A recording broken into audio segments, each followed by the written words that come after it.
Se você já olhou para o céu noturno e observou um cometa passando, sabe que observar um desses visitantes celestes é uma experiência maravilhosa. Frequentemente vistos com admiração ou medo ao longo da história da humanidade, esses objetos de cauda brilhante em nossos céus eram conhecidos como arautos da mudança. E no entanto, nos últimos 50 anos, invertemos os papéis. Não só recebíamos sua visita, como também começamos a visitá-los. Os cientistas há muito se perguntam sobre a natureza e as origens dos cometas. De onde eles vieram? Como se formaram? Eles são a origem da água e da vida aqui no planeta Terra? Ao longo dos últimos 40 anos, agências espaciais ao redor do mundo lançaram uma série de incríveis sondas e satélites que tiraram os cometas do reino da superstição e os colocaram no escrutínio do entendimento científico. Nosso entendimento evoluiu e muitos modelos e suposições foram quebrados. Não entendíamos os cometas como pensávamos. E agora é hora de descobrir o que aprendemos. Eu sou o Denis Ariel e você está assistindo ao Astrum Brasil. Junte-se a mim hoje enquanto exploramos a história e evolução da ciência dos cometas, as missões que os fotografaram pela primeira vez, aquelas que capturaram sua poeira estelar, o primeiro momento em que uma sonda pisou na superfície de um cometa e todas as descobertas que se seguiram. Mas antes ainda de nos aprofundarmos, me responda, você ainda não experimentou a incrível sensação de observar de pertinho a Lua? Ou outro planeta do nosso sistema solar? Ou mesmo um cometa? Observar e registrar o céu noturno pode ser uma atividade bem estimulante, com o potencial de expandir seu conhecimento das leis da física, dos objetos celestes e suas características, das estações e mudanças, enfim, pessoalmente recomendo. E para vocês que sempre me perguntam onde adquirir o equipamento, orgulhosamente apresentamos nosso querido parceiro Photon Astro, a maior loja de equipamentos astronômicos do Brasil. Uma loja especializada em equipamentos de astronomia e astrofotografia, com um grande e diverso catálogo de produtos, criada especialmente para você, amante do céu noturno. Lá você encontra telescópios, câmeras dedicadas de astrofotografia, montagens para acompanhamento do céu, filtros, acessórios e muito mais. Além de contar com vários produtos com estoque no Brasil à pronta entrega, você também pode encomendar os produtos importados e não paga nada além do valor fixado no site. Acesse o link na descrição desse vídeo e ao decidir fechar a compra, utilize o cupom ASTRUM para garantir um desconto. Os cometas são visitantes regulares do sistema solar interno. Alguns são espetaculares, conhecidos como grandes cometas, que são visíveis a olho nu, às vezes se estendendo por uma grande parte do nosso céu. No entanto, a maioria dos cometas vêm e vão sem muito alarde, invisíveis a olho nu, e nem teríamos conhecimento deles se não fosse pelos telescópios monitorando constantemente seções de nosso céu. Acredita-se que existam bilhões de cometas em nosso sistema solar, e podemos classificá-los em 3 categorias, de períodos curtos, intermediários e longos. Os cometas de curto período orbitam até Júpiter. Cometas intermediários podem ser encontrados ao redor da órbita de Netuno e no cinturão de Kuiper. E muitos mais além disso são encontrados na nuvem de Oort, que são conhecidos como cometas de longo período. Os cometas tendem a ter órbitas muito elípticas, com a maioria levando dezenas de milhares de anos para fazer uma órbita ao redor do Sol. Devido ao seu tamanho minúsculo e grande distância de nós, a maioria só é descoberta quando se aproxima do Sol em suas órbitas. O material volátil em sua superfície, como gelo de água e dióxido de carbono, aquece ao se aproximar do Sol, sublimando no espaço e produzindo seu brilhante coma, em especial os mais famosos, os cometas com caudas. Isso torna sua detecção muito mais fácil para os astrônomos. Mas, uma vez que eles giram em torno do Sol e voltam em direção ao sistema solar externo, geralmente nunca mais os vemos, pelo menos não em nosso curto ciclo de vida. A maioria dos grandes cometas que vemos são cometas de longo período, o que significa que só os veremos uma vez em suas órbitas milenares. Todos exceto um, o cometa Halley. Embora Halley seja um cometa de período intermediário, Cada órbita sempre produziu um espetáculo fantástico para aqueles que observaram, tornando-o o único grande cometa de período intermediário. Sua órbita leva cerca de 75 anos, o que significa que alguém pode vê-lo 2 vezes em sua vida. E, incrivelmente, há registros do cometa Halley datando de 467 a.C. Com a regularidade e previsibilidade de iluminar nossos céus noturnos, não foi surpresa que ele se tornou um dos primeiros cometas que tentamos visitar. Não foi o primeiro. Essa honra foi para o cometa Jacobini-Zinner, que o ICE, ou Explorador Internacional de Cometas da NASA, visitou em 1985. Mas o ICE não tinha uma câmera, o que significa que nenhuma imagem foi capturada daquele primeiro encontro, apenas algumas leituras científicas que detectaram água e dióxido de carbono, ajudando os cientistas a desenvolverem teorias além de algo como cometas serem apenas bolas de neve sujas flutuando pelo espaço. Mas mais missões estavam chegando, muito mais.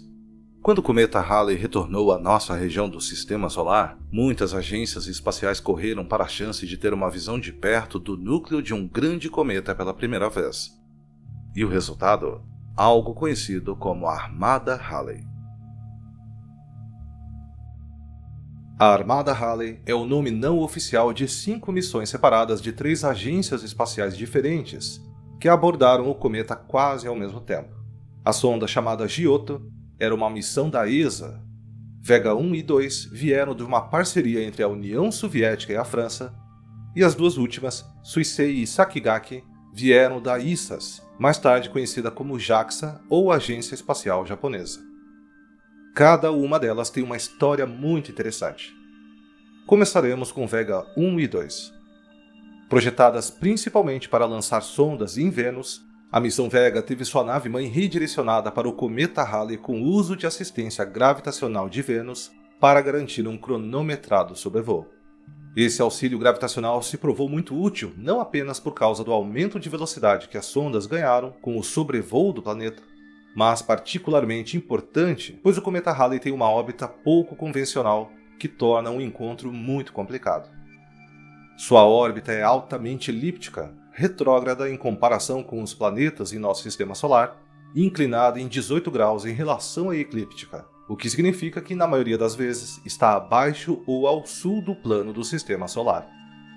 Eram sondas gêmeas, 2 espaçonaves idênticas lançadas do Cazaquistão com uma diferença de poucos dias. Chegaram em 6 e 9 de março de 1986, respectivamente. Essas 2 sondas, embora talvez não sejam o destaque da Armada, coletaram uma série de dados, incluindo fotos do núcleo do cometa, observações de sua temperatura, suas propriedades de superfície e composição do coma. Ambas voaram por Halley a uma distância de apenas 8.000 km, mas curiosamente seus dados de posicionamento foram então repassados para a equipe da sonda Giotto, que deveria chegar alguns dias depois. Isso permitiu a Giotto uma precisão muito maior de sobrevoo do cometa Halley, a uma altitude de apenas 600 km. Mas antes que Giotto chegasse, as sondas da Agência Espacial Japonesa estavam se aproximando. Essa foi a primeira missão espacial do Japão, e como tal, as sondas Suisei e Sakigake eram bem básicas. Se tratavam mais de uma demonstração do veículo de lançamento do que das próprias sondas. Sakigake foi lançada primeiro e nem tinha uma câmera a bordo, mas em vez disso tinha instrumentos para medir campos magnéticos e plasma no espaço interplanetário. Após o sucesso da sonda Sakigake, a Suisei foi lançada alguns meses depois, mas desta vez com um sistema de captura de imagens e um instrumento de detecção de vento solar. Cientistas japoneses estavam interessados no enorme coma do cometa, que foi fotografado continuamente enquanto Suisei passava por ele em 8 de março, a uma distância de 150.000 km do núcleo do cometa. Mesmo a essa distância, Suisei atingiu 2 partículas de poeira durante o seu sobrevoo. Em sua abordagem mais próxima, em 11 de março, a sonda Sakigake observava tudo de uma distância muito maior, cerca de 7 milhões de quilômetros. Então, foi a vez da ESA. No dia 13 de março, o Giotto fez o sobrevoo mais ambicioso de todos os tempos. Equipada com uma câmera colorida, os cientistas estavam ansiosos para obter sua primeira visão de perto do núcleo de um cometa. Voando apenas 600 km sobre um cometa muito ativo, os cientistas temiam que a espaçonave não sobrevivesse. Foi instalado um escudo de proteção a fim de evitar colisões com os instrumentos científicos mais importantes no corpo da sonda. À medida que se aproximava, a sonda Giotto registrava muitas fotos, como pode ser visto neste vídeo interpolado de movimento. Um registro incrível para a década de 1980. Porém, logo após essa abordagem, e exatamente como os cientistas temiam, Giotto foi atingida por algumas partículas que a fizeram girar fora de controle, significando que sua antena não estava mais apontada para a Terra. Por agonizantes 35 minutos, tudo que os controladores de missão podiam ver era a ausência de qualquer contato com a sonda. Mas então, quando tudo parecia estar perdido, tiveram um contato e as telas dos controladores de missão voltaram a piscar. Giotto se estabilizou e restabeleceu o contato com a Terra, enviando de volta os valiosos dados que havia coletado. Giotto havia sobrevivido e felizmente foi capaz de registrar imagens em sua maior aproximação do cometa, embora uma partícula tivesse atingido e desativado a câmera a bordo após o registro. E então, o que todas essas missões descobriram sobre o cometa Halley? Primeiramente, um fato que realmente surpreendeu muitos cientistas. O cometa Halley era muito mais escuro do que eles previam, tão escuro quanto carvão. Era tão escuro que estava além das capacidades técnicas das câmeras para definir os detalhes. A imagem que você está vendo aqui é o resultado de um grande processamento de imagem para definir detalhes das imagens originais. Além disso, apenas uma pequena parte do cometa parecia estar exalando gás, visto principalmente ao redor desses feixes aqui. E isso contradizia a teoria de bola de neve suja em relação aos cometas. Em vez disso, esses dados indicavam que os cometas estavam mais para bolas de sujeira com neve. A Armada também descobriu que o coma e cauda do cometa incluíam principalmente gelo de água, mas também dióxido de carbono, metano, amônia, ferro, hidrocarbonetos e sódio. As partículas empoeiradas são provavelmente apanhadas nos jatos à medida que o cometa libera os gases, explodindo-as para longe do cometa na própria cauda. E aqui há algo muito interessante. São as partículas de poeira ejetadas dos cometas que vemos como estrelas cadentes aqui na Terra. É assim que os cientistas são capazes de prever quando é provável que ocorram chuvas de meteoros, como podemos prever quando a Terra passará pelos restos da cauda de um cometa. O brilho do coma é devido à luz solar sendo absorvida e irradiada novamente pelos gelos ejetados, e em menor grau devido ao reflexo da luz solar nas partículas de poeira. Portanto, o brilho de um cometa depende de quanto gás ele libera durante sua aproximação com o Sol. Os cientistas também descobriram que o cometa Halley é muito macio, com uma densidade de apenas cerca de 0,6 gramas por centímetros cúbicos. Por isso é provável que seja poroso ou como uma pilha de entulho. As medições mostraram que a temperatura da superfície de Halley era de 27 a 127 graus Celsius. O que significa que apenas 10% da superfície estava ativa enquanto essas missões passaram. Mas talvez a descoberta mais surpreendente de todas tenha sido a proporção de deutério encontrada em seu gelo de água. Os cientistas até recentemente acreditavam que os cometas eram a fonte de água encontrada na Terra. Mas tanto Halley quanto Churyumov-Gerasimenko mostraram que provavelmente não é o caso. A proporção de deutério, ou indicador-chave para mostrar se a água compartilha a mesma origem ou não, é diferente entre a água encontrada na Terra e a água encontrada em cometas. Isso provavelmente significa que precisamos de uma nova teoria sobre a origem da água na Terra. Talvez o estudo de asteroides possa ser a próxima opção. A Armada Halley, um ambicioso projeto multinacional para examinar um visitante frequente do Sistema Solar interno, que revelou uma riqueza de informações sobre o Sistema Solar externo e o papel dos cometas na formação da Terra. E lembre-se de pôr um lembrete para o ano de 2061 em sua agenda, pois quando o cometa Halley passar por aqui novamente, promete ser um fantástico espetáculo. A Armada descobriu uma riqueza de informações sobre o sistema solar externo e o papel dos cometas na formação da Terra. Mas nossa compreensão da ciência de cometas estava apenas começando a esquentar. À medida que a década de 1990 se aproximava, começamos a perceber que os cometas poderiam ter um grande impacto nos planetas do nosso sistema solar. E impacto é a palavra certa.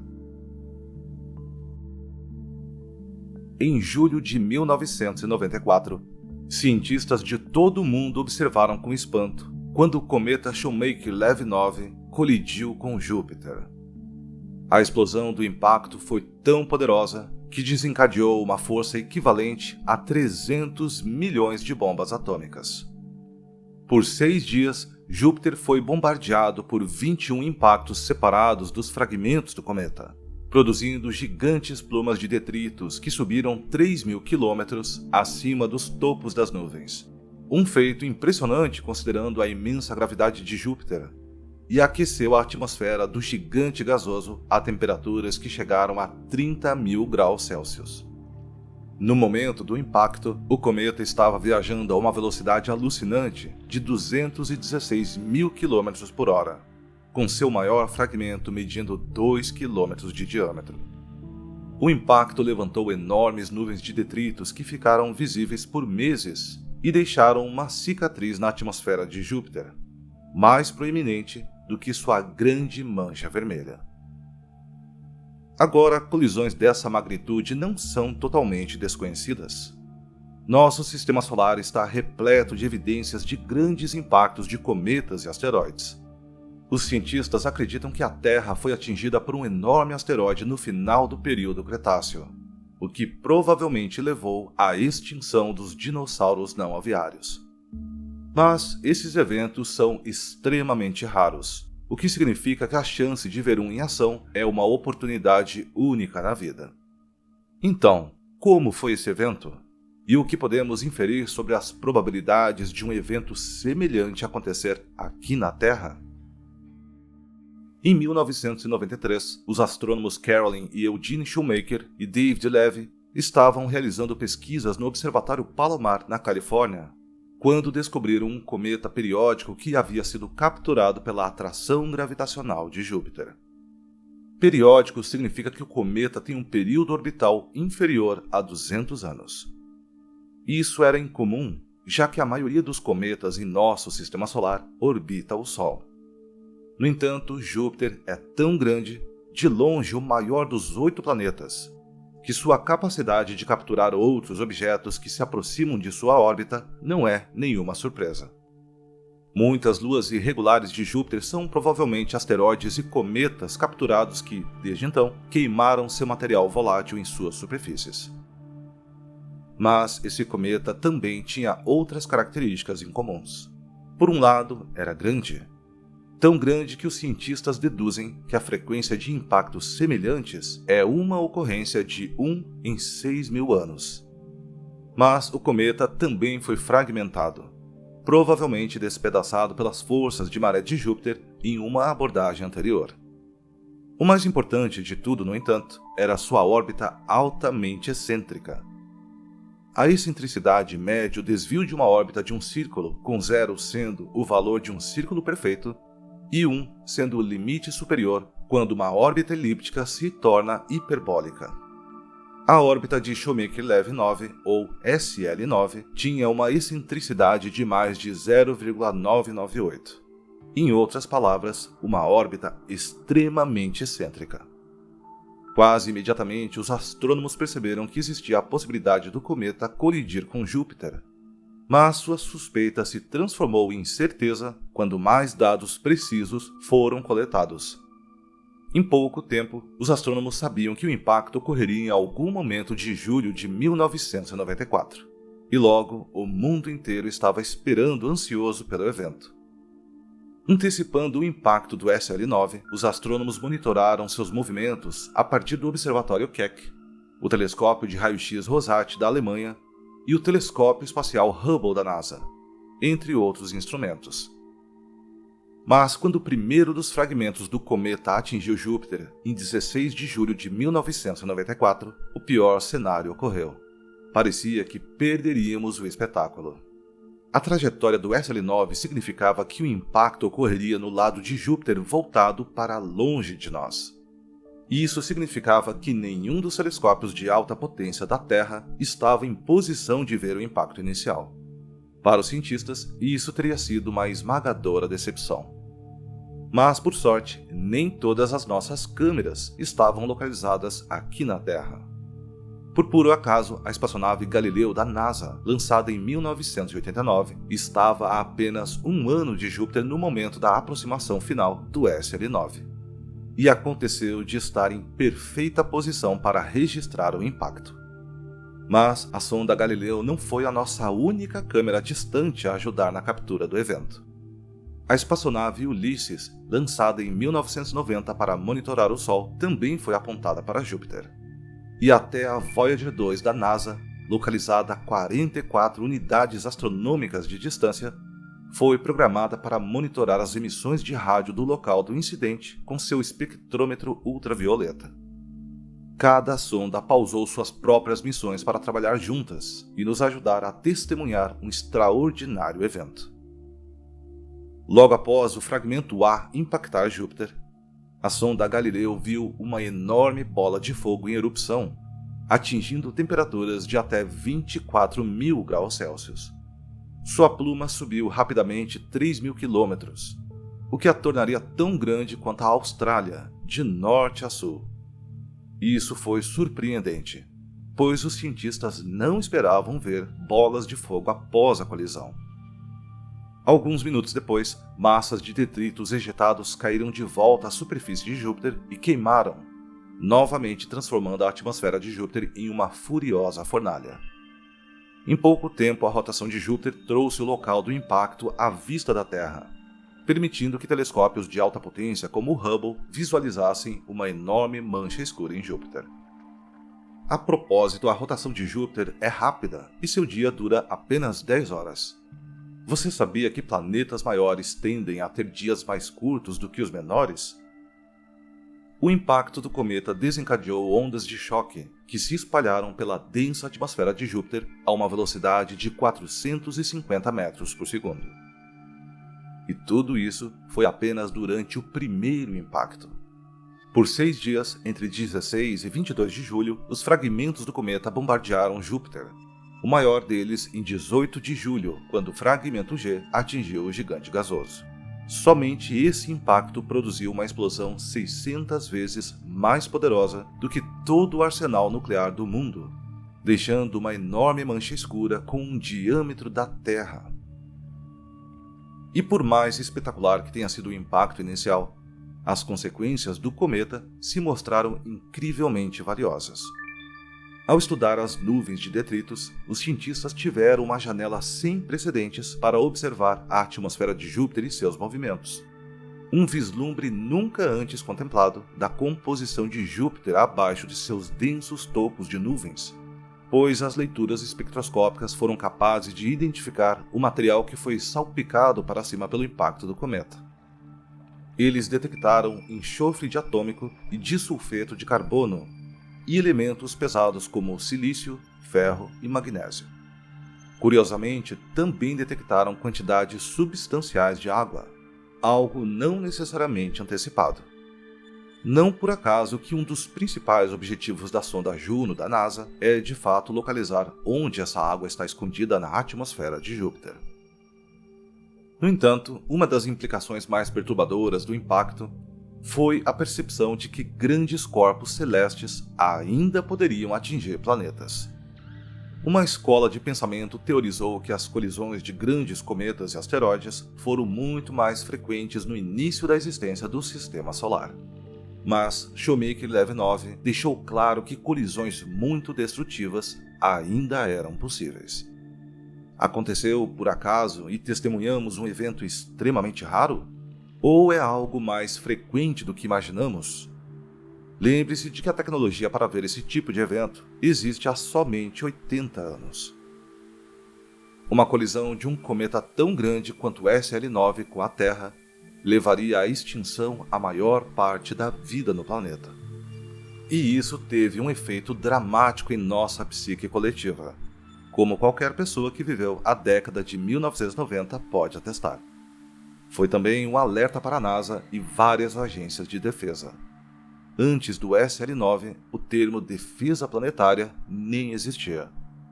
Mas em seu rastro, a NASA assumiu a missão de monitorar objetos próximos à Terra, com o objetivo de identificar mais de 90% dos asteroides em nossa vizinhança celeste com mais de 1 quilômetro de diâmetro.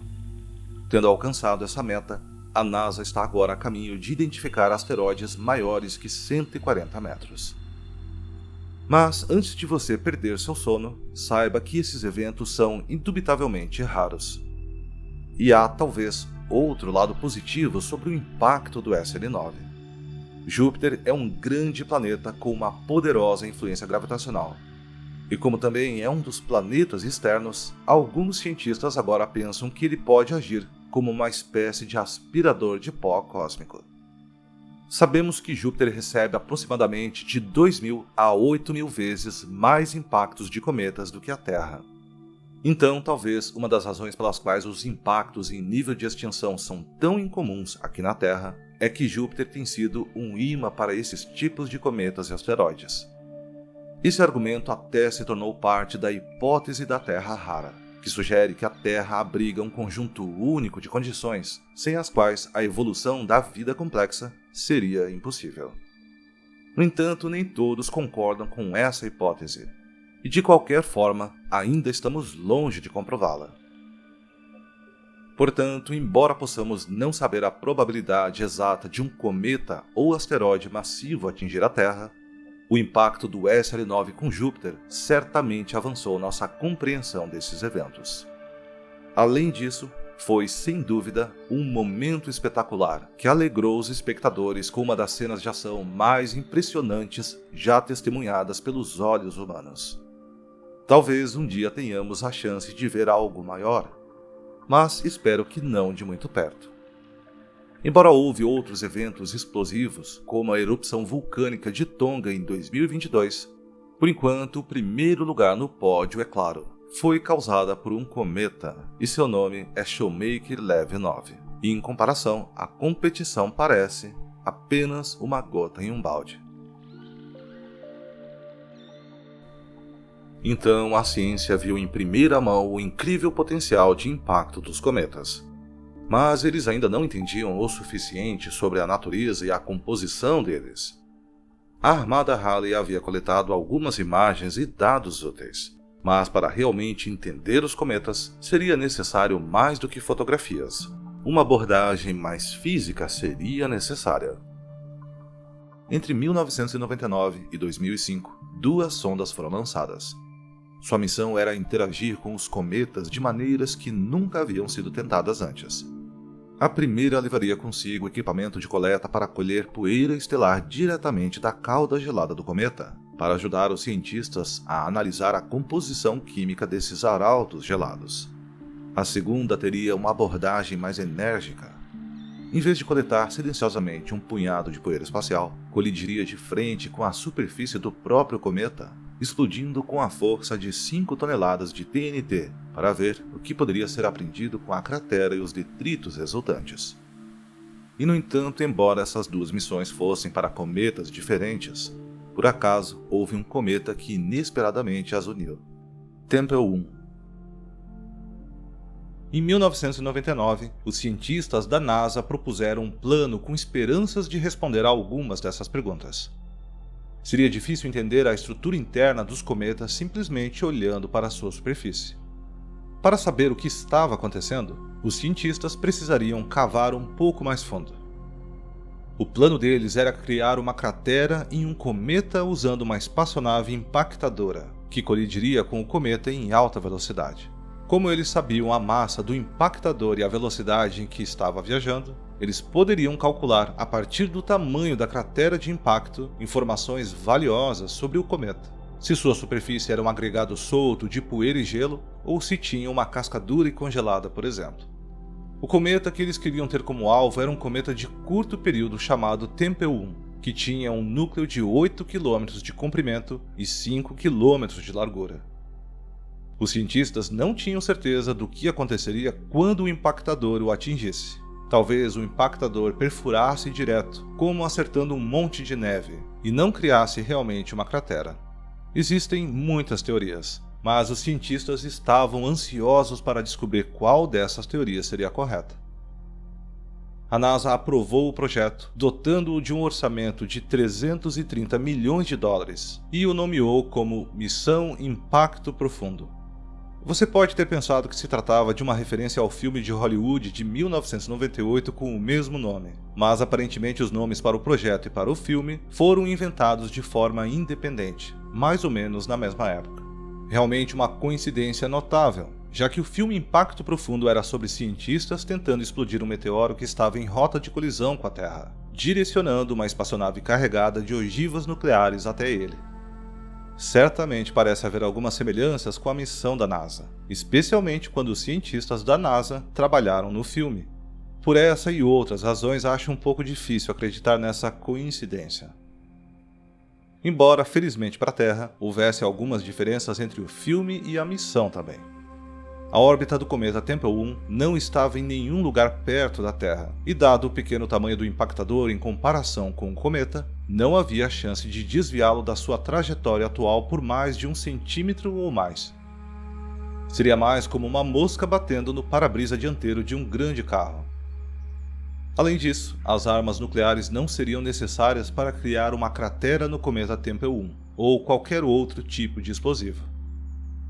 A velocidade absoluta e a força cinética que o impactador teria quando colidisse com a superfície do cometa seriam suficientes para criar a cratera, que alguns previram que teria cerca de 100 metros de diâmetro e 30 metros de profundidade.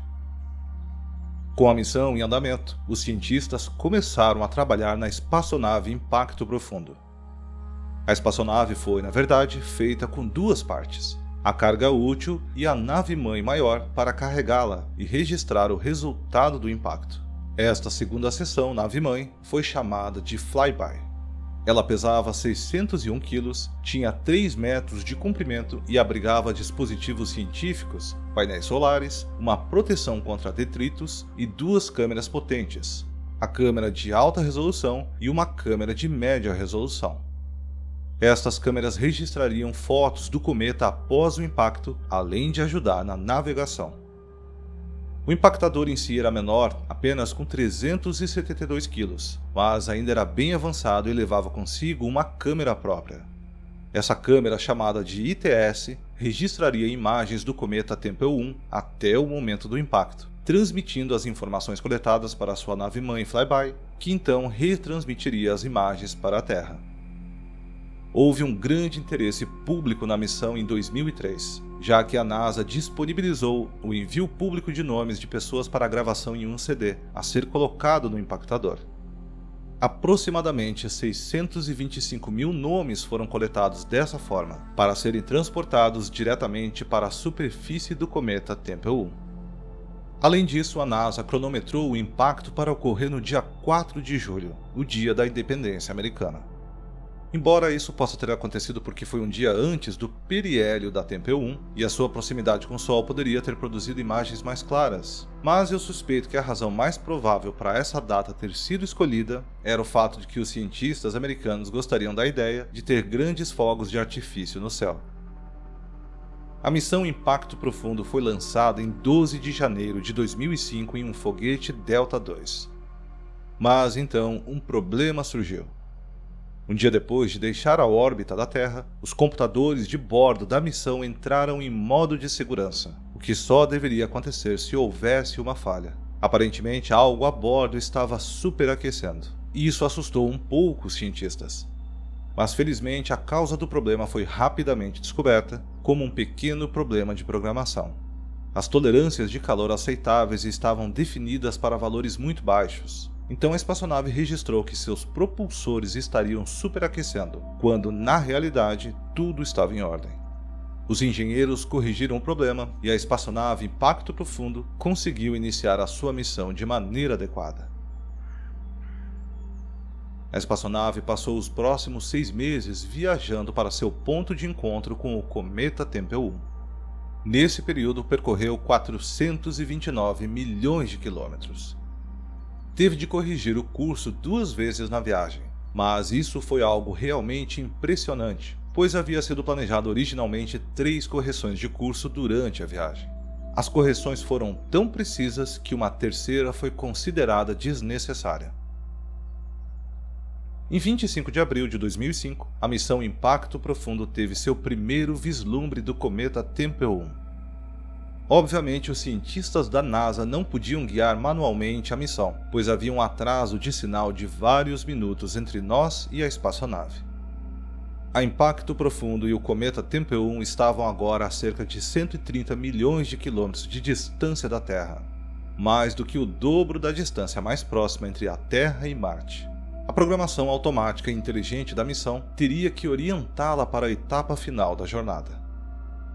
Em 29 de junho, o impactador foi liberado com sucesso da nave-mãe Flyby e se posicionou na trajetória de voo do cometa para colidir de frente com ele.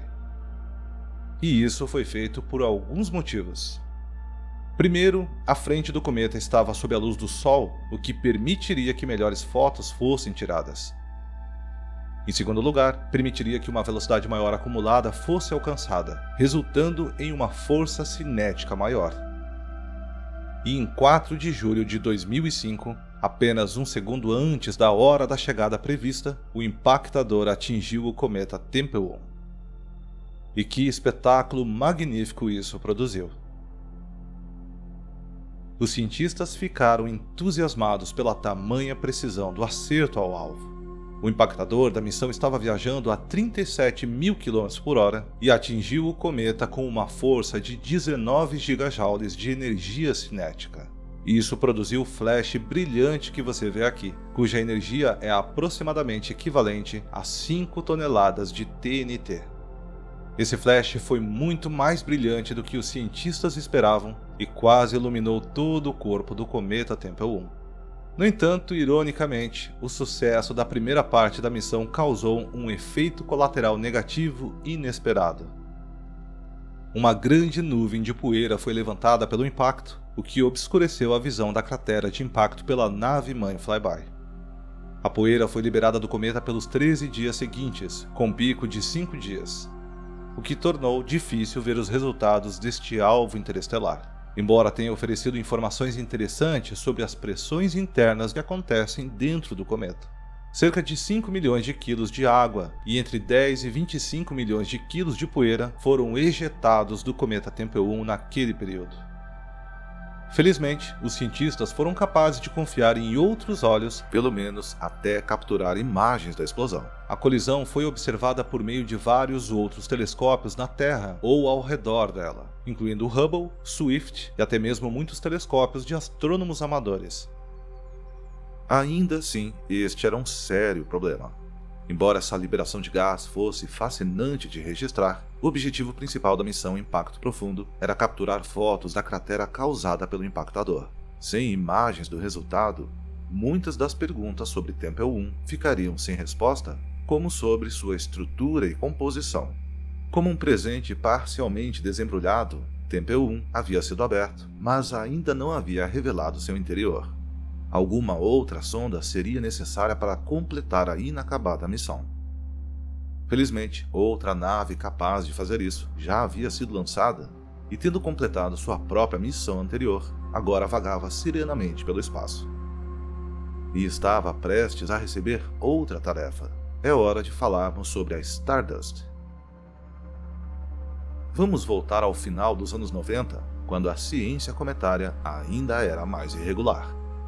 Embora a essa altura tivéssemos enviado 6 sondas para visitar esses enigmáticos corpos celestes, não se sabia muito sobre suas origens. Na época, acreditava-se que os cometas eram visitantes estrangeiros do nosso sistema solar, mais velhos do que o próprio Sol, tendo sido formados a partir de grãos de poeira pré-solares soltos que orbitavam outras estrelas antes de derivar pelo espaço em nossa direção, apenas para serem apanhados pela atração gravitacional da nossa estrela. Acreditava-se que essa teoria poderia ser confirmada viajando para um desses cometas e pegando um pouco dessa poeira solta, ou poeira estelar, que os envolve no espaço. Ao examinar a composição isotópica, os cientistas seriam capazes de dizer se ela era incomum em comparação com a poeira emitida por nossa própria estrela. No entanto, esta foi uma missão desafiadora. Como de costume, tudo se resumia a uma questão de energia e velocidade. Os cometas viajam pelo sistema solar interno a velocidades que chegam a 160 mil km por hora. Embora fosse possível para uma sonda tentar igualar essa velocidade e chegar ao lado do cometa, isso tinha que ser feito sem a necessidade de muito combustível. Ou, em primeiro lugar, a nave seria muito pesada e, portanto, muito cara para chegar ao espaço. Inicialmente, Stardust não tinha nenhuma relação com Tempel 1. Para esta missão, os cientistas selecionaram um cometa conhecido como Wild 2, ou oficialmente Cometa 81P Wild. Eles acreditavam que seriam capazes de colocar a sonda Stardust ao lado desse cometa em uma velocidade relativamente baixa. No entanto, essa velocidade ainda seria em torno de 6,5 km por segundo ou 23.400 km por hora. Como você pode imaginar, capturar até mesmo partículas nessa velocidade seria extremamente desafiador. Embora as partículas provavelmente não causassem muitos danos à sonda Stardust, devido ao seu pequeno tamanho, poderia causar danos irreparáveis a elas mesmas.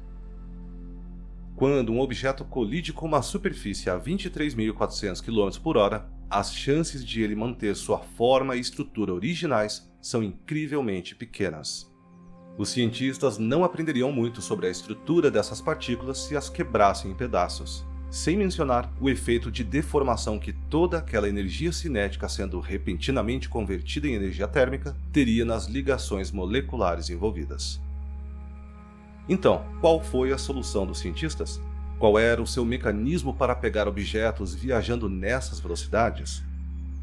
Bem, da mesma forma que um airbag suaviza o golpe em caso de um acidente de carro, os cientistas perceberam que precisariam de um airbag espacial para capturar partículas. Algo que não impedisse de súbito o movimento de uma partícula, mas sim que reduzisse gradualmente sua velocidade em uma distância maior, impedindo ou reduzindo a quantidade de desaceleração envolvida. Para isso, eles encontraram um material incrível que era basicamente feito de ar, ou ar sólido. Eles decidiram usar o aerogel. O aerogel é uma substância fascinante que foi descoberta em 1931 por Samuel Kistler, quando fez uma aposta com o colega cientista Charles Lerne sobre a gelatina. Se você já preparou gelatina, deve ter percebido que ela é formada por duas partes: a água misturada a uma estrutura relativamente sólida que atua como uma espécie de esponja. Quando você adiciona à água cubos sólidos de gelatina densa, ela absorve a água e se expande na substância instável com a qual todos estamos familiarizados. Se você fosse extrair a água, a parte sólida da gelatina normalmente se contrairia novamente. A aposta era de quem iria conseguir remover todo o líquido da gelatina sem fazê-la encolher. Em suma, fazer a gelatina totalmente preenchida com ar, uma gelatina de ar. Sem entrar em todos os detalhes, Kistler ganhou a aposta e, ao mesmo tempo, inventou o primeiro aerogel. O aerogel é uma substância fascinante, já que geralmente contém mais de 99% de ar e ainda assim tem a resistência estrutural para sustentar tijolos. Hoje em dia, tende a ser feito de compostos de sílica em vez de gelatina, mas pode ser feito de uma ampla variedade de materiais. É incrivelmente leve e, estranhamente, um isolante ainda melhor do que o próprio ar. E o mais importante para a sonda Stardust: quando as partículas atingem o aerogel, ele oferece a quantidade certa de resistência para desacelerar a partícula sem alterar sua estrutura ou destruí-la. As trilhas deixadas no aerogel também seriam úteis para os cientistas identificarem onde uma partícula foi capturada. A sonda Stardust foi equipada com uma bandeja coletora de aerogel do tamanho de uma raquete de tênis, composta por 90 blocos de aerogel de 3 cm de espessura, com mais de 1.000 cm² de área de superfície, e que seriam implantados de dentro do corpo principal da espaçonave sempre que a amostragem fosse realizada. A sonda Stardust também capturaria poeira do meio interestelar para permitir comparações e aprender mais sobre a poeira em nosso próprio sistema solar. Esse material seria coletado e armazenado em uma cápsula de retorno de amostras, que seria disparada de volta para a Terra para reentrada e coleta. Esta cápsula de retorno de amostras tinha 80 por 50 centímetros, pesava 45 quilos e vinha equipada com um escudo protetor, sistemas de navegação e um paraquedas. Também a bordo de Stardust havia uma câmera de navegação, um analisador de poeira de cometas e poeira interestelar, e ainda um sistema de monitoramento de fluxo de poeira, entre outros dispositivos científicos. A sonda foi lançada em 7 de fevereiro de 1999 e passou os próximos 5 anos viajando pelo espaço, ao longo do caminho passando pelo asteroide 5535 Anne Frank, do qual registrou algumas fotos. Mas, em 2 de janeiro de 2004, finalmente chegou ao seu alvo, o cometa Wild 2. E o que encontrou foi imediatamente extraordinário. Os cientistas não esperavam muito de Wild 2. Alguns cientistas da NASA descreveram sua expectativa de que fosse um objeto bastante insípido que se parece um pouco com uma batata preta. No entanto, não foi isso que eles encontraram. Em vez disso, a superfície de Wild 2 estava coberta por pináculos pontiagudos de centenas de metros de altura, penhascos, buracos maciços que lançavam poeira e gás para o espaço, mesmo em partes do cometa que apontavam para longe do Sol e, portanto, deveriam ser menos reativos. Em suma, a superfície do cometa era inesperadamente ativa e autorrenovável. Outro aspecto de Wild 2 também chamou muito a atenção dos cientistas: a ausência de crateras. Ao contrário de quase todos os outros corpos em nosso sistema solar com superfícies expostas ao espaço, não havia crateras na superfície de Wild 2. Isso o coloca em forte contraste com lugares como Marte ou a nossa própria Lua. Dado o período de tempo que se acredita que Wild 2 se originou, certamente deve ter encontrado outros objetos que impactaram com ele. Então, para onde foram essas crateras? A Stardust nos mostrou que a superfície de um cometa pode ser autorrenovável ou ativa, reduzindo os sinais de crateras visíveis em intervalos de tempo curtos, em termos astronômicos. E claro, durante esse sobrevoo, a Stardust teve seu coletor de aerogel exposto e rapidamente coletou amostras de poeira. Ouça a frequência com que a poeira atingia os coletores da espaçonave.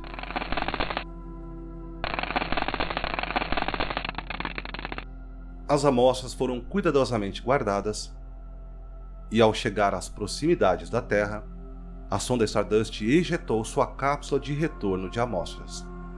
O ângulo de abordagem tinha que ser perfeito, pois ela estava viajando a uma velocidade tremenda. Se o ângulo de abordagem fosse muito baixo, simplesmente deslizaria para fora da atmosfera e voaria de volta ao espaço. Se o ângulo fosse muito alto, o calor desintegraria a cápsula. Portanto, foi com grande alívio que o avião DC-8 da NASA, que monitorava o céu, viu que ela se aproximava no momento e ângulo corretos. A cápsula de retorno de amostras pousou e foi recuperada no deserto de Utah, com tudo funcionando e com a implantação executada de acordo com o planejado. E levando as amostras de volta ao laboratório, os cientistas descobriram outro fato completamente inesperado sobre o cometa Wild 2. Não era um visitante de fora do nosso sistema solar. Ao contrário do que se acreditava anteriormente, o cometa Wild 2 não se originou de outra estrela. Ele nasceu da nossa própria. Ao comparar a composição isotópica das partículas de poeira estelar coletadas com amostras de nosso próprio sistema solar, foi provado que o cometa Wild 2 se originou desse sistema solar. Ao contrário do que todo o gelo em sua superfície pode nos levar a acreditar, a rocha em seu centro foi formada nas regiões mais quentes do sistema solar. Côndrulos e inclusões de cálcio e alumínio foram encontrados entre as amostras de poeira estelar coletadas. Estas são estruturas que só se formam sob condições incrivelmente quentes e podem ser encontradas em outros asteroides entre Marte e Júpiter. Assim, os cientistas tiveram que repensar sua teoria de que os cometas se formaram em condições frias na borda dos sistemas solares, mesmo que passem algum tempo por lá. Tanto o fogo quanto o gelo são usados na produção de cometas. E graças à maneira cuidadosa e delicada como as partículas foram coletadas, os cientistas foram capazes de encontrar uma última coisa surpreendente: o aminoácido glicina. Os aminoácidos são os blocos de construção que constituem as proteínas, que são vitais para todos os seres vivos. Embora essa descoberta não signifique que houvesse algo vivo no cometa Wild 2, dá peso à ideia de que foi de cometas como este, colidindo com a nossa Terra há milhões de anos atrás, que os primeiros blocos de construção da vida encontraram seu caminho para o nosso planeta. O que tenho certeza de que você concordará oferece um vislumbre tentador para explicar as nossas próprias origens. Dadas todas essas descobertas, talvez você pense que a missão Stardust tinha chegado ao seu fim. A NASA sempre reluta em desperdiçar espaçonaves em perfeitas condições, e Stardust ainda tinha combustível no tanque. E assim, quando surgiu a questão em 2006 de como a NASA capturaria aquela imagem de perto de Tempel 1, o nome Stardust foi trazido à mesa. Isso provaria ser uma oportunidade interessante. Calculou-se que Stardust teria combustível suficiente para fazer uma jornada de 6 anos ao redor do Sistema Solar para chegar a Tempel 1. Isso representaria a primeira vez que um cometa foi visitado e revisitado anos depois, proporcionando uma chance intrigante de ver como o Tempel 1 havia evoluído ao longo dos anos. A missão Impacto Profundo registrou apenas cerca de 1/3 da superfície de Tempel 1 enquanto fez seu sobrevoo, mas mesmo isso foi suficiente para identificar características geológicas fascinantes: terrenos em camadas, fluxos suaves que contrastavam fortemente com o terreno mais acidentado ao seu redor, aberturas semelhantes a crateras e grandes faces de penhascos. Seria incrivelmente fascinante ver como mudaram no tempo em que Tempel 1 orbitou o Sol. Stardust seria capaz de capturar fotos de coisas nunca antes vistas, dando uma cobertura ainda maior da rica história geológica do cometa. Havia outras vantagens em usar Stardust. Seria significativamente mais barato usar um equipamento que já havia sido lançado do que desenvolver um novo e então lançá-lo ao espaço. A blindagem de Stardust foi projetada especificamente para a exploração de cometas, o que certamente foi usado por motivos que abordarei mais adiante. Tinha todo o equipamento de câmera necessário para obter imagens precisas. E assim, Stardust foi aprovada e recebeu um novo nome para corresponder à sua nova missão: a missão Stardust Nova Exploração de Tempel 1, ou Stardust Next. Claro, atingir esse objetivo não seria fácil. As correções de curso tiveram de ser feitas com anos de antecedência para economizar combustível e garantir que Stardust chegasse quando deveria. Isso tornou as coisas complicadas, já que Tempel 1 não permaneceu apenas estático enquanto viajava. Ele girava uma vez a cada 40 horas. Portanto, não era apenas um caso de descobrir como fazer Stardust se encontrar com Tempel 1. A NASA tinha que garantir que isso acontecesse quando o lado impactado de Tempel 1 estivesse voltado para o Sol e voltado para Stardust assim que passasse. Com efeito, embora Tempel 1 não fosse fácil de ver com clareza, eles tiveram que calcular todos os giros que Tempel 1 faria um ano inteiro à frente, para garantir que o horário de chegada correspondesse. Com as reservas de combustível reduzidas, haveria pouco espaço para erros. Incrível precisão e modelos excelentes seriam necessários. Como tal, a NASA contou com a ajuda de dezenas de observatórios em todo o mundo. Tempel 1 era um pouco mais que um minúsculo ponto no céu noturno, portanto, era impossível rastrear suas características de superfície, que eram indistinguíveis àquela distância. No entanto, sua forma assimétrica significava que seu brilho variava à medida que viajava, escurecendo quando o perfil mais estreito era apontado em nossa direção, depois clareando quando o perfil mais largo girava à vista, em intervalos regulares que permitiam a criação de um modelo detalhado com alto grau de precisão.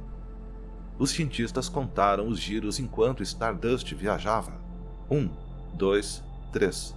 Sabendo que se eles perdessem uma única contagem, isso significaria potencialmente o fracasso do objetivo principal da missão. Seu modelo precisava ser perfeito. Stardust viajou por anos pelo espaço, participando de uma assistência gravitacional da Terra e várias voltas ao redor do Sol, antes de cronometrar sua manobra final um ano inteiro antes de chegar a Temple 1. A queima alteraria seu tempo de chegada em pequenas, mas significativas 8 horas. Stardust agora estava travado em seu alvo.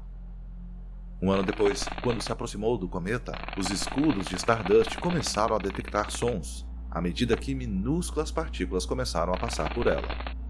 Temple 1 ainda estava ejetando poeira e pequenas rochas no espaço. Stardust foi atingida dezenas de vezes. Embora essas rochas fossem minúsculas, apenas 1 milímetro no máximo, alguns desses impactos tiveram força suficiente para atravessar a carenagem de Stardust, cortando uma folha em formato de favo de mel de grafite cianeto, com espessura de 1 dedo. Ainda assim, Stardust sobreviveu à chuva de partículas e em 14 de fevereiro de 2011 fez seu sobrevoo. Passou a uma distância de 181 km e fez 122 imagens. Acho engraçado que os cientistas tenham esperado por outro feriado para uma visita ao Temple 1. Eles escolheram o dia da independência para seu impacto inicial. Aqui, numa visita menos violenta, escolheram o Dia dos Namorados. Os cientistas tiveram que esperar horas para que as imagens da Stardust chegassem, mas quando chegaram, a NASA percebeu que tinham alcançado com sucesso o outro objetivo. Eles previram corretamente a rotação de Temple 1 com uma precisão de 1 único grau. Bem na superfície de Temple 1 estava a cratera deixada pela carga da missão Impacto Profundo. A missão foi um sucesso. A partir das imagens que a Stardust registrou, os cientistas foram capazes de calcular que tinha aproximadamente 150 metros de diâmetro, ou seja, 50% maior do que previam. Com isso, eles aprenderam que a superfície do cometa Temple 1 era um material muito macio, feito de mais poeira do que o esperado e mais fino em substância do que um monte de neve em pó. A superfície era incrivelmente porosa. Na verdade, eles foram capazes de estimar que 75% do cometa era realmente um espaço vazio, e tudo debilmente unido por uma fraca força gravitacional. A partir da análise da pluma que foi ejetada do cometa Temple 1 após o impacto, os cientistas foram capazes de identificar vários componentes materiais interessantes, incluindo argilas, silicatos, sódio e até mesmo material orgânico. Embora não sejam a própria vida, esses materiais altamente ricos em carbono podem ter sido carregados para a Terra por cometas no passado, fornecendo os materiais vitais que constituem a vida por aqui. Não apenas isso, mas eles puderam ver outras mudanças que ocorreram na superfície de Temple 1. 3 poços que existiam anteriormente se fundiram para se tornar um. A face de um penhasco havia erodido cerca de 20 a 30 metros. Isso indicava que a superfície de Temple 1 era um lugar que mudava dinamicamente, levando a questões interessantes sobre como essas formações ocorreram em primeiro lugar e que os cientistas agora poderiam decifrar. Então, a missão Impacto Profundo finalmente foi encerrada e foi um retumbante sucesso. Mas esse não seria o fim da missão Impacto Profundo. Seguindo os passos da Stardust, a nave-mãe Flyby recebeu mais tarde uma nova missão, intitulada Epoxy, do inglês Observação Extrasolar de Planeta e Investigação Ampliada de Impacto Profundo. E em 2007 rumou para investigar outros cometas e tirar centenas de milhares de fotos, antes de finalmente perder o contato com a Terra em 2013. Mas até esse ponto, a missão Impacto Profundo já havia garantido um significativo avanço em nossa compreensão dos cometas e do nosso sistema solar. E sobre a Stardust? Após sua missão estendida, os cientistas viram que ainda havia um pouco de combustível em seu tanque, então decidiram aproveitar. Disparando o máximo que puderam, os cientistas verificaram se seus modelos de quanto combustível Stardust continha correspondiam à realidade. Até o último suspiro, a Stardust continuou fazendo ciência. Quando finalmente todo o seu combustível acabou, enviou uma última transmissão à Terra para reconhecer que estava sendo desligada para sempre. Agora, finalmente descansa entre as estrelas. Não é apenas por meio de telescópios na Terra ou por meio de sondas no espaço que observamos cometas em nossos céus. Uma visão veio de uma peculiar e especial máquina olhando para um céu muito diferente, literalmente em outro planeta, Marte. E a máquina, o rover Opportunity. Em 2013, o Opportunity estava começando sua exploração da cratera Endeavour. Enquanto isso acontecia, um visitante das bordas externas do Sistema Solar foi arremessado em direção a Marte. Sua trajetória o levaria apenas 130 mil quilômetros acima da superfície do planeta antes de continuar em direção ao Sol. Este visitante novamente não era um alienígena, mas sim o cometa Siding Spring, um visitante da nuvem de Oort. A nuvem de Oort é encontrada bem além de Plutão e do cinturão de Kuiper, milhões de rochas geladas em órbitas que levam milhões de anos para serem concluídas.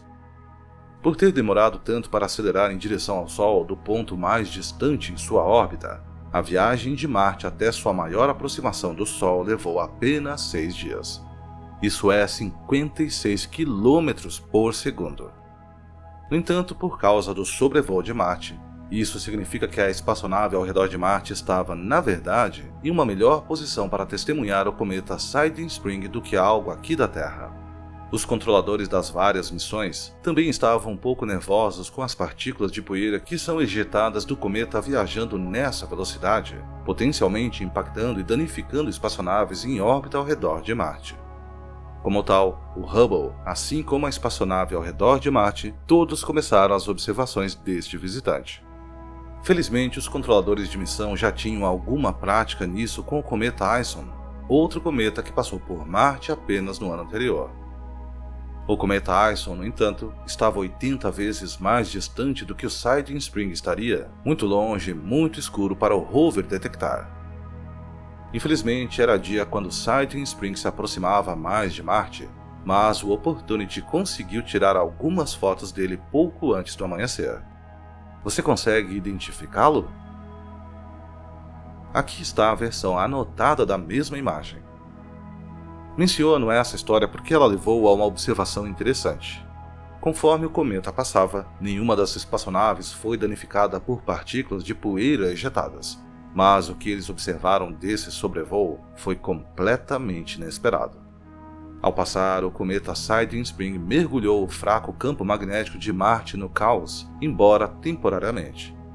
Ao contrário da Terra, Marte não tem um campo magnético gerado a partir de seu núcleo. Seu campo magnético vem do plasma no alto de sua atmosfera, o que gera uma carga muito fraca. Isso é suficiente para desviar o vento solar, mas as tempestades de erupções solares empurram esse campo magnético induzido, arrancando átomos da atmosfera. O cometa Siding Spring teve um efeito muito semelhante em Marte. Os cometas também são rodeados por um campo magnético, novamente induzido a partir de interações com o vento solar, desta vez com a atmosfera do cometa ou coma. O coma de um cometa pode chegar a 1 milhão de quilômetros de distância do mesmo, o que significa que quando o cometa Siding Spring passou por Marte, o planeta vermelho ficou envolto em seu coma por algumas horas. Isso fundiu os dois campos magnéticos durante o evento, com partículas carregadas de ambos os objetos interagindo fortemente entre si e, como resultado, a atmosfera de Marte perdeu algumas partículas para o espaço. Às vezes, surpreendentes observações como essa podem vir de máquinas que não foram originalmente projetadas para estudar cometas. O Observatório Solar e Heliosférico, também conhecido como SOHO, celebrou recentemente seu 25º aniversário no espaço. Durante esses 25 anos, ele observou o vento solar, as perigosas ejeções de massa coronal e também a atmosfera do Sol. Uma consequência não intencional de suas observações ao redor desta região foram as descobertas de mais de 4.000 cometas rasantes, a maioria dos quais nem tínhamos ideia da sua existência até entrarem no campo de visão do SOHO. E SOHO não é o único observatório solar. Tanto a espaçonave Stereo quanto o Observatório Solar Dynamics registraram novos cometas. E aqui há algo bem interessante. Nenhum desses projetos foram desenvolvidos com a intenção de registrar cometas. Os cometas rasantes são cometas que fazem exatamente isso. Eles dão um rasante no Sol à medida que passam, com as partes mais próximas de suas órbitas, levando-os a uma distância muito pequena do maior corpo celeste do Sistema Solar. Frequentemente eles passam pela enorme atmosfera do Sol, chamada de coroa solar. E esses cometas são principalmente cometas de longo período, cujas órbitas levam de centenas a milhares de anos para se completar. Por causa da natureza elíptica extrema de suas órbitas, eles acumulam uma velocidade tremenda à medida que se aproximam do Sol, às vezes acelerando a 0,2% da velocidade da luz. Uma velocidade absolutamente incrível para uma partícula, quanto mais para um objeto do tamanho de uma casa. Curiosamente, a maioria dos cometas rasantes se originam de um único grande cometa que foi estilhaçado centenas de anos atrás. Este grupo de cometas rasantes, mostrado em vermelho neste vídeo, é conhecido como o grupo de cometas rasantes Kreutz. O que tende a acontecer com o tempo é que os fragmentos do cometa maior se espalham, então observamos um fluxo razoavelmente constante deles. Como o maior desses fragmentos também passa pelo Sol, eles também podem se dividir em cometas ainda menores.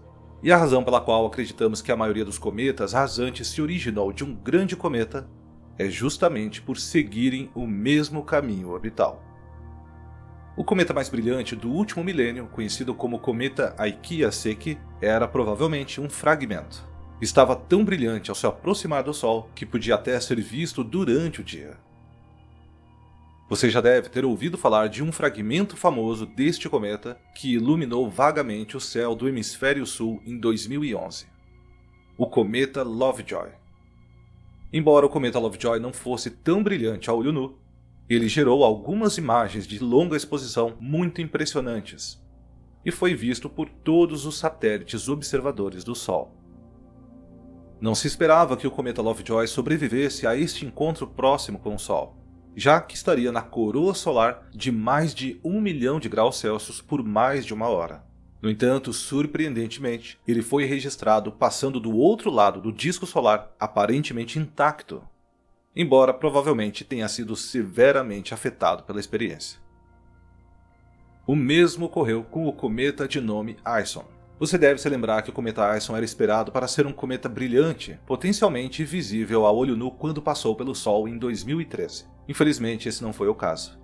No entanto, para os satélites de observação do Sol, ainda rendeu ótimos registros. A passagem do cometa Ison foi brilhante e impressionante para os observatórios solares, mas, ao chegar ao outro lado do Sol, desapareceu. Os cientistas não têm certeza se o núcleo do cometa sobreviveu ou não, mas se sobreviveu, certamente não há mais substâncias voláteis nele. Tudo o que sobrou, provavelmente, é apenas poeira. No entanto, estes são alguns dos maiores cometas rasantes Kreutz que já observamos, e seu núcleo pode ter algumas centenas de metros de diâmetro. A maioria dos cometas menores não era conhecida até que eles realmente entrassem no campo de visão de um satélite observador do Sol. Devido ao seu pequeno tamanho, tendo apenas dezenas de metros de diâmetro, muitos dos cometas menores são completamente destruídos pelo Sol imediatamente após passarem muito perto. O que significa que, infelizmente, eles foram vaporizados quase imediatamente após serem descobertos e registrados.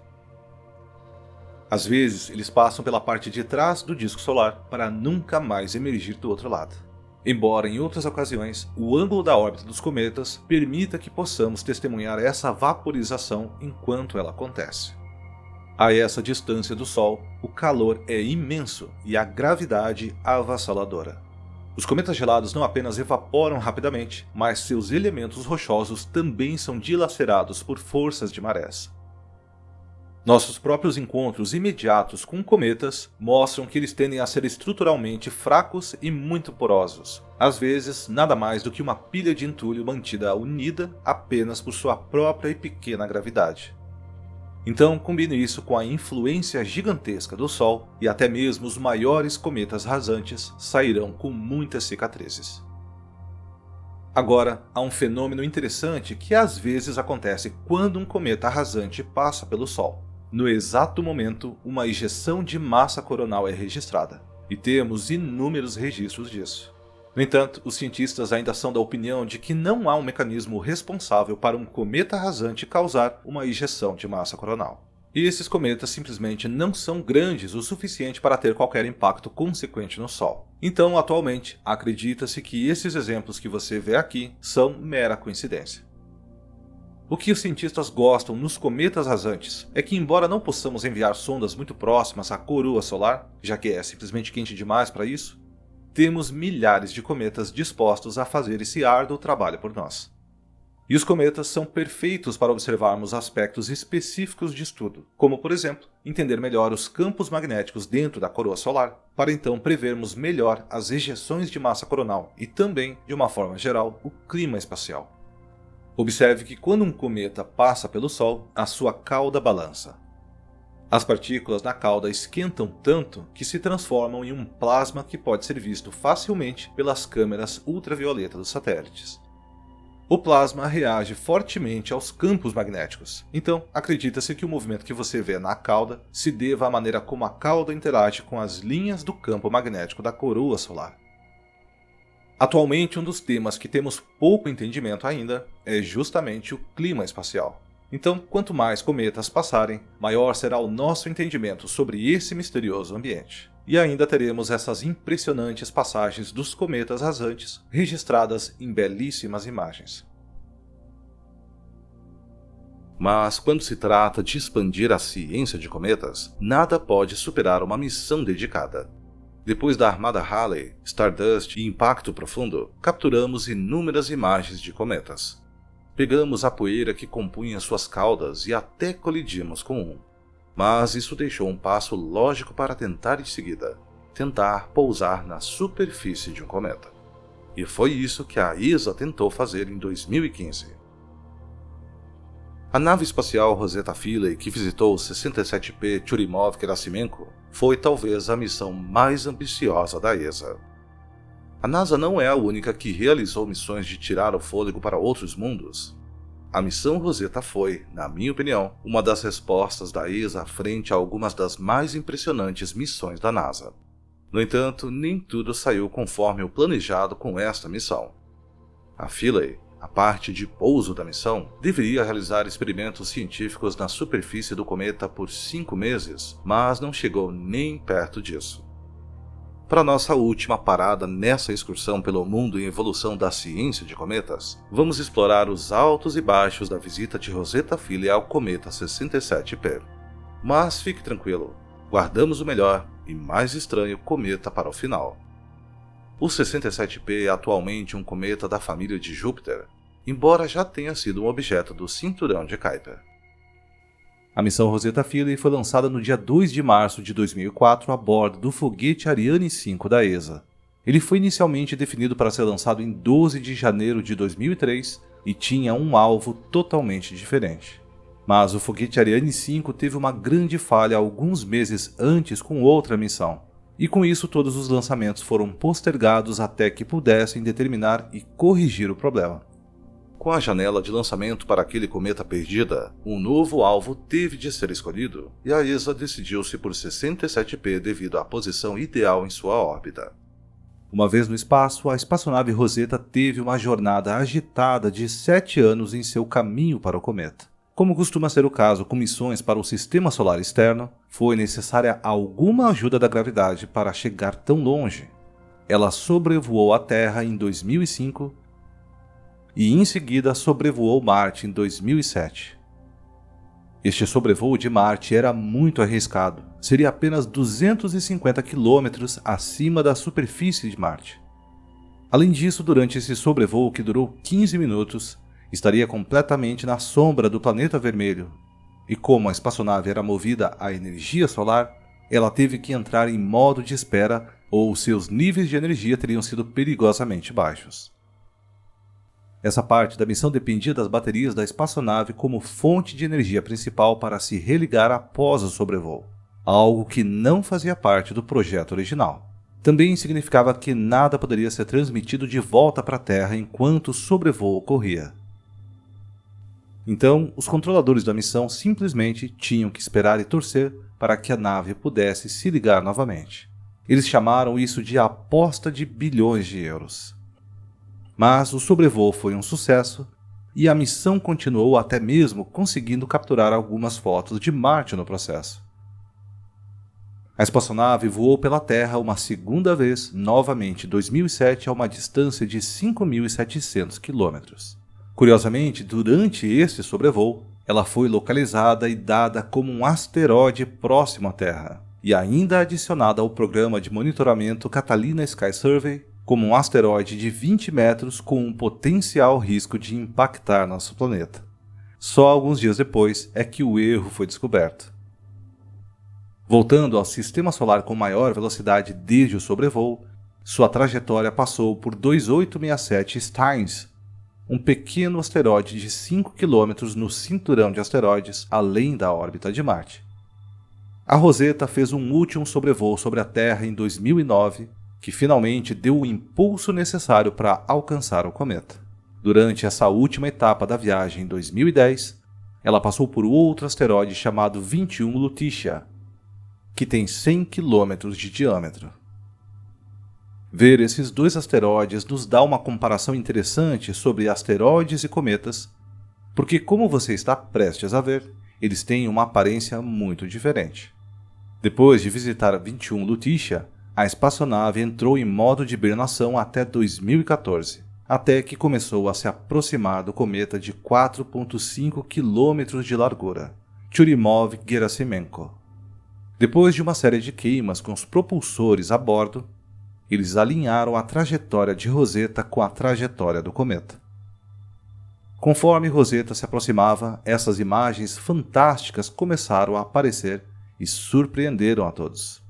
O cometa parecia realmente ser um binário de contato, cheio de bordas irregulares e lados pontiagudos, penhascos, vales e fendas. Era um espetáculo de tirar o fôlego, e foi realmente muito mais interessante do que qualquer um pensava anteriormente. Mas, ao ver essas imagens, os planejadores da missão pensaram coletivamente: como vamos pousar uma sonda nesse lugar?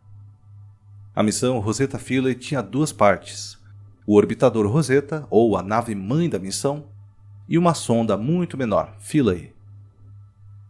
Os planejadores da missão queriam que Philae pousasse na superfície para examinar de perto os materiais que compõem o cometa com uma variedade de diferentes instrumentos científicos. Eles não podiam se dar ao luxo de vê-lo cair de costas ao pousar, correndo o risco de não fornecer quaisquer dados científicos sobre esse especial objeto celeste. Portanto, a primeira coisa que Rosetta fez ao entrar em órbita foi mapear a superfície incomum do cometa para encontrar o local de pouso ideal. Além da natureza não esférica do cometa, outro ponto a se considerar era a quantidade de liberação de gás em qualquer local específico. Algumas partes dos cometas são muito ativas, com muita água sendo ejetada para o espaço, especialmente quando o cometa se aproxima do Sol. O pouso em um local de liberação de gás foi considerado muito perigoso para a saúde do módulo de aterrissagem Philae, então um local menos ativo foi escolhido. Assim, em 12 de novembro de 2014, Philae foi ejetado da nave-mãe Rosetta e começou sua descida em direção a essa seção do cometa. Philae foi equipado com 2 arpões que deveriam ser lançados na superfície para impedir que a sonda saltasse com o impacto, já que a velocidade de escape do cometa é de apenas 1 metro por segundo. Para se ter uma ideia, se você estivesse na superfície do cometa, provavelmente poderia pular em direção ao espaço livre, pois a gravidade dele é muito fraca para te puxar de volta. Havia uma grande expectativa e nervosismo no controle da missão enquanto Philae descia, pois devido a todos os diversos fatores, havia muitas coisas que poderiam dar errado. Philae finalmente pousou na superfície e com isso enviou um sinal de pouso ao controle da missão para dizer que o trabalho foi bem feito. O que o controle da missão não percebeu naquele momento foi que seu pior cenário imaginado tinha acabado de acontecer. Os arpões a bordo não dispararam e, embora a sonda tenha pousado, ela imediatamente ricocheteou na superfície do cometa. Comandos foram enviados para começar a realizar experimentos científicos, mas Philae estava flutuando no espaço naquele momento. Houve uma grande confusão por um tempo, até que eles perceberam que não havia pousado propriamente, e ainda estava ricocheteando na superfície. Felizmente, a velocidade do salto foi de apenas 38 centímetros por segundo, o que significa que só subiu 1 quilômetro acima da superfície, antes de eventualmente cair. Ao longo de 2 horas, quicou 3 vezes, antes de finalmente parar.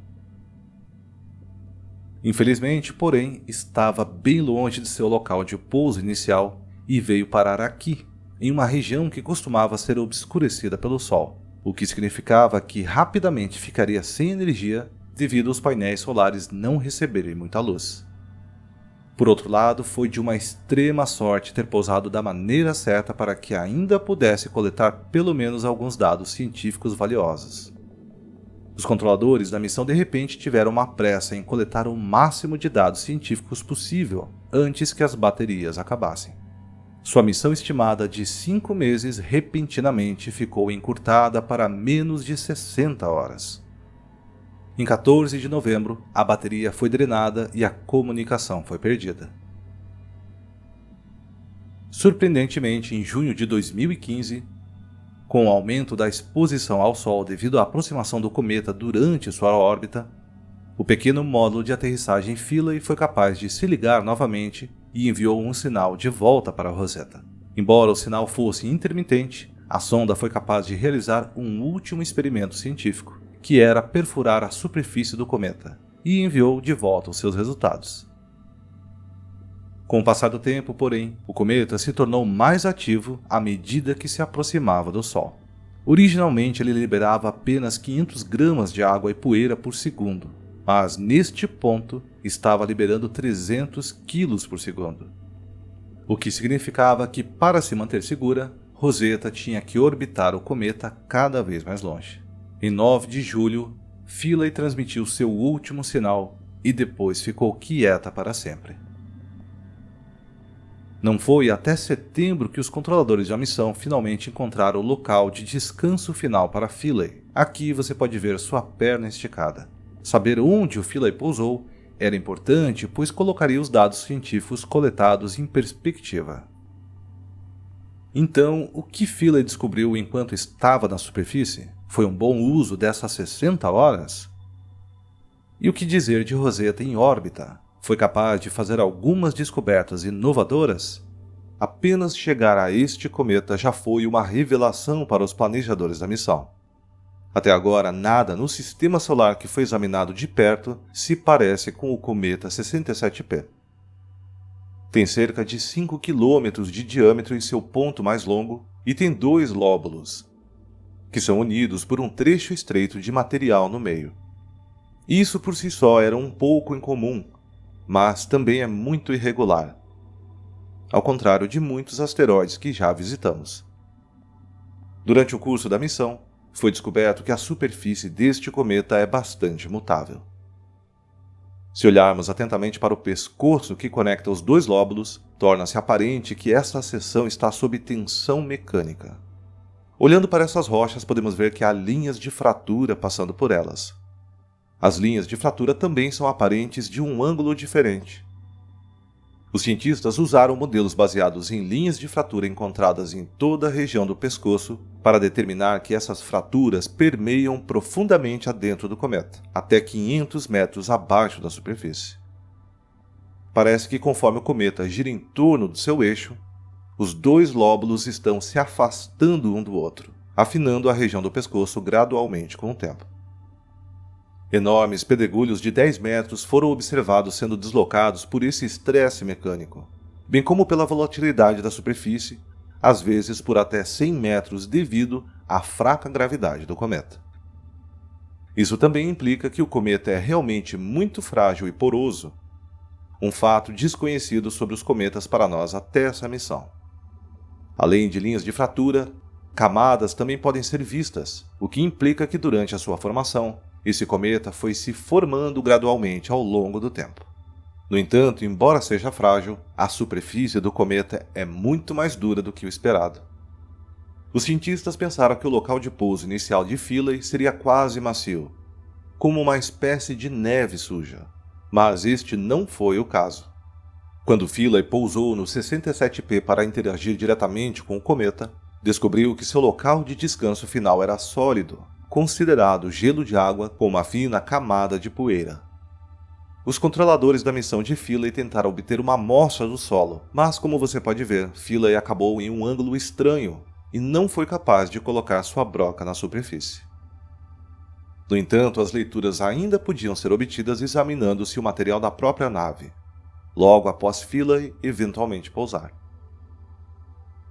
Do material de superfície examinado, foi determinado que havia 16 compostos orgânicos diferentes, 4 dos quais nunca haviam sido detectados em um cometa antes. Embora a presença de compostos orgânicos não signifique presença de vida, sabemos que a vida é baseada em compostos orgânicos. Enquanto Philae não foi capaz de obter muitas leituras da superfície, Rosetta foi capaz de obter algumas amostras do cometa ao coletar um pouco da neve de poeira que foi ejetada do cometa para o espaço. Um dos registros mais impressionantes que Rosetta conseguiu foi esse vídeo de partículas de poeira e raios cósmicos disparando em todas as direções, com estrelas movendo-se ao fundo. Todas as partículas eram visíveis aqui porque Rosetta estava olhando para o lado noturno do cometa, o que significa que o aumento da exposição dos registros foi capaz de captar esses elementos visuais interessantes. Ao longo da missão, Rosetta coletou cerca de 31.000 partículas de poeira e, curiosamente, sua composição não mudou ao longo do curso da missão, mesmo quando o cometa se tornou mais ativo. Isso significa que todo o núcleo do cometa provavelmente era consistente. As partículas de poeira consistiam em um material carbonáceo complexo e orgânico misturado com sódio, magnésio, alumínio, silício, cálcio e ferro. O que separa este material de um asteroide, no entanto, é a presença de uma abundância de hidrogênio e oxigênio. Teoriza-se que os asteroides foram aquecidos por muito mais tempo do que os cometas devido à sua maior proximidade com o Sol, que retirou o hidrogênio de suas composições. Os cometas, no entanto, foram mantidos longe do sistema solar interno durante grande parte de suas vidas, o que significa que essas amostras de poeira são relíquias imaculadas da formação do sistema solar, e potencialmente até mesmo da nuvem molecular da qual o Sol teria se originado. O oxigênio foi um achado inesperado, pois é altamente reativo e se houver hidrogênio por perto, ele geralmente se une para formar o H2O. Carbono e hidrogênio também foram detectados na tênue atmosfera do cometa por Philae.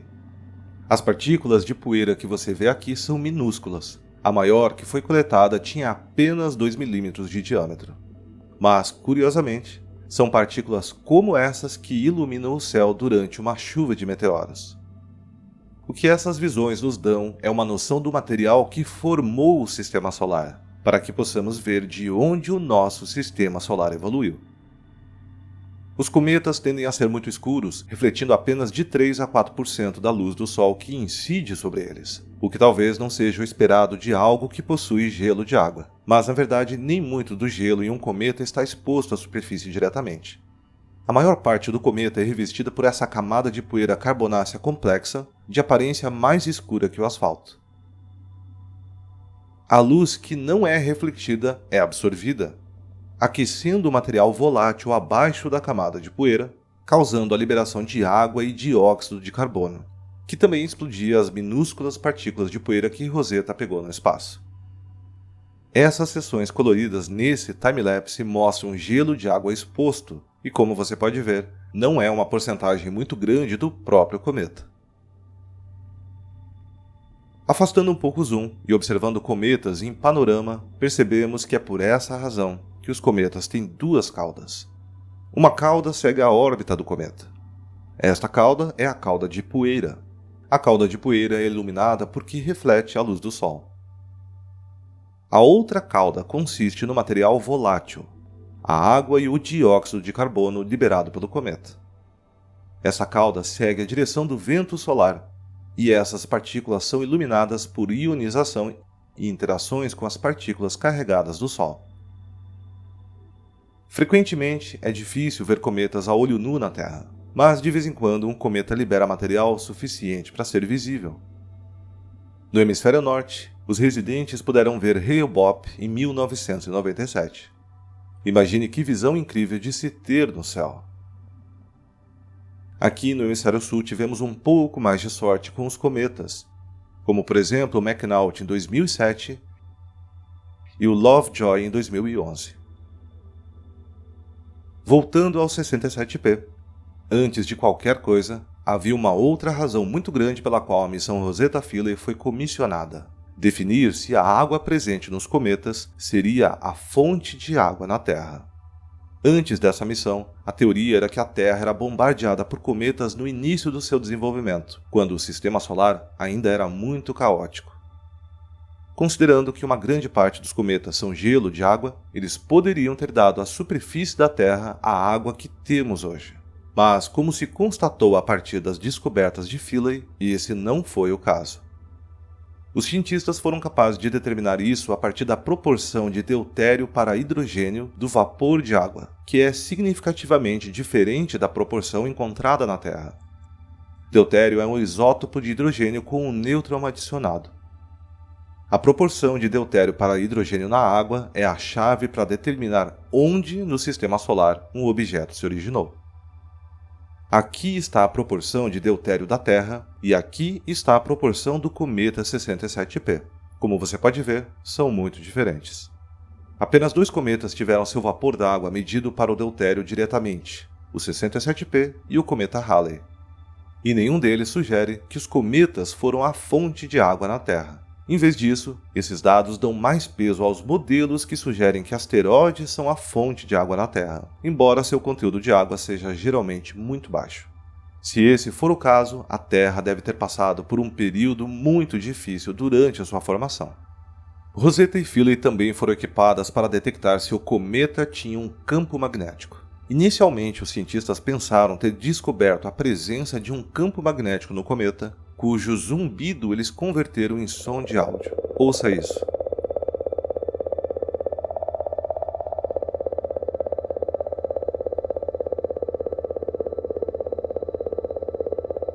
No entanto, constatou-se que este não foi o resultado de um campo magnético, uma vez que Philae não conseguiu detectar a presença de um campo magnético na superfície, mas sim, este é o som da interação do vento solar com a atmosfera do cometa. Na verdade, por causa dessa interação, a atmosfera e o núcleo do cometa estão completamente desprovidos de qualquer campo magnético, que é chamado de cavidade diamagnética. Rosetta terminou a sua missão colidindo com a superfície do cometa. Como o cometa estava se afastando do Sol, não havia garantia de que Rosetta teria energia suficiente para seus aquecedores. Então, para maximizar a ciência obtida, os controladores da missão ordenaram que ela realizasse uma descida controlada no cometa. Durante essa descida, registrou várias imagens que você pode ver nesse time-lapse, fornecendo as imagens de melhor resolução que já fomos capazes de registrar, até que finalmente atingiu a superfície e toda a comunicação foi perdida. A missão Rosetta Philae abriu nossos olhos para como era o sistema solar durante a sua formação, e forneceu dados que levaram e ainda levarão a muitas descobertas. A exploração espacial está cada vez mais fascinante, e esperamos por mais missões como esta no futuro.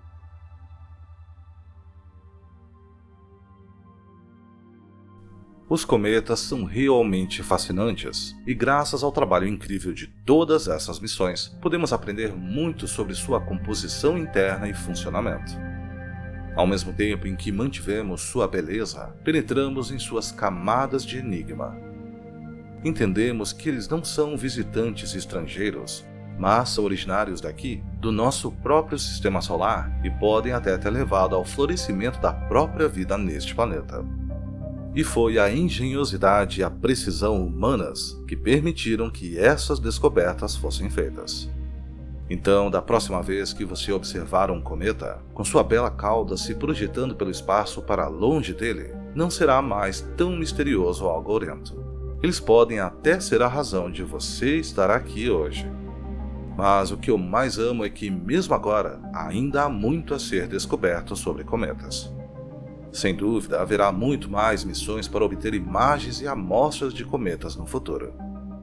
Enquanto antigamente olhávamos para cometas no céu e talvez fizéssemos um pedido, acontece que visitá-los e aprender mais sobre eles não é mais uma ilusão.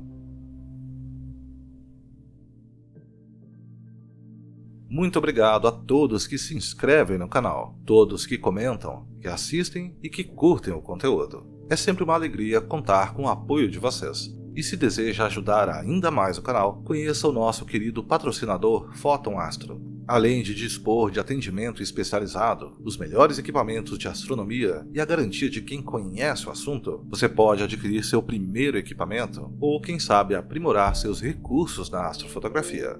Clique no primeiro link na descrição desse vídeo e faça parte dessa comunidade. Quer ter acesso antecipado a todos os vídeos do canal, sem nenhuma interrupção ou propaganda? Então conheça o clube de canais aqui no YouTube e também nossa campanha no Apoia-se. Além de ajudar financeiramente o Astro Brasil, você também terá acesso a conteúdo exclusivo, como acesso antecipado a todos os vídeos semanais e lives exclusivas para membros e apoiadores. Um especial agradecimento aos nossos queridos membros e apoiadores que todo mês ajudam o canal a se manter. Muito obrigado e até o próximo vídeo.